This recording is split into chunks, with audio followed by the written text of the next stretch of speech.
Everybody knows about playing with dominoes, but what you may not know is that a domino can knock over another domino which is about 1.5 times larger. So what I have here is a chain of dominoes. Each one is 1.5 times larger than the previous one. And the smallest domino is about 5 millimeters high and 1 millimeter thick. And I will carefully place it.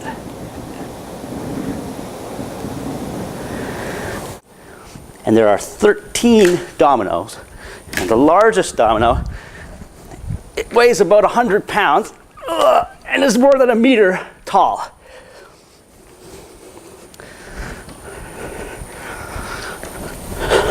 Ready?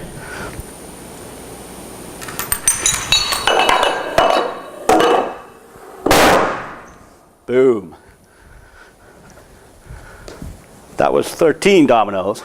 If I had 29 dominoes, the last domino would be as tall as the Empire State Building.